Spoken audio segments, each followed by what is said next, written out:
What's going on, everybody? All right, I just got done a blues lesson. We were going over attitude. That was like the overall point.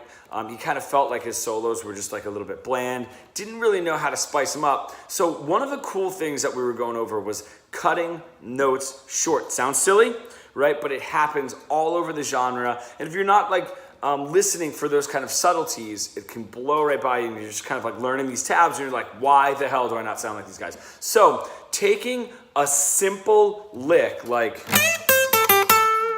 right, and I'm raking into it just to give it like a little bit more attitude into that first note.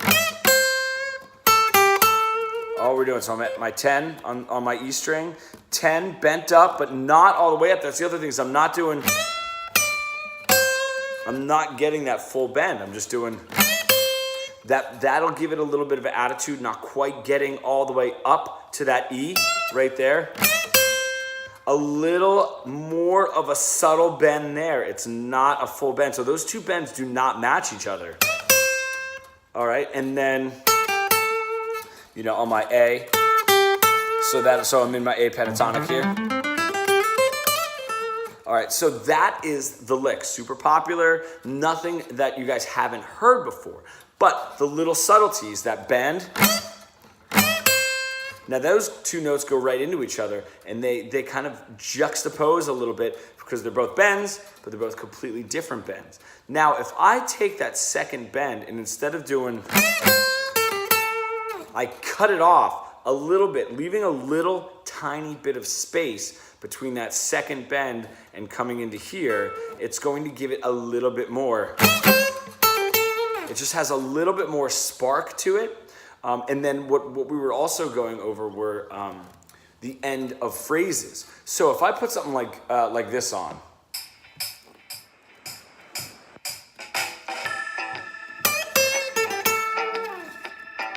so that's,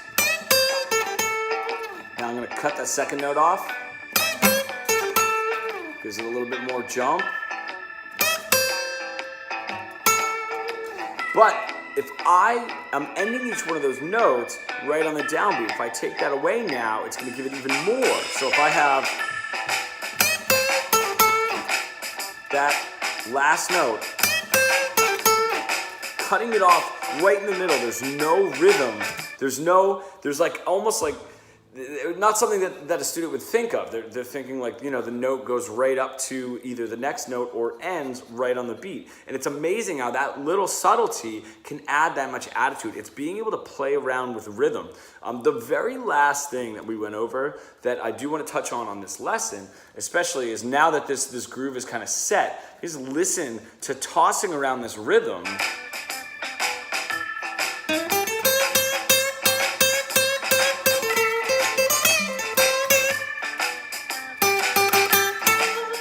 Right, that one lick where I just did,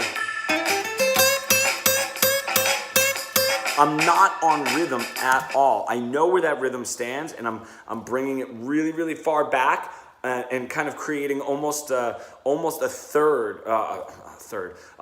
triplet feel, right? And it's really got no root in that rhythm, and then I'm able to pull it back. The amount of attitude that you can get there is amazing. And that was a little bit more advanced just because that's like really tossing rhythm around, which gets a little bit difficult. But that gives it that much more attitude. Now, lastly, I think I said lastly already, but I'm going to give you guys another one from the lesson today, was cutting the notes off in a whole lick. So if I did,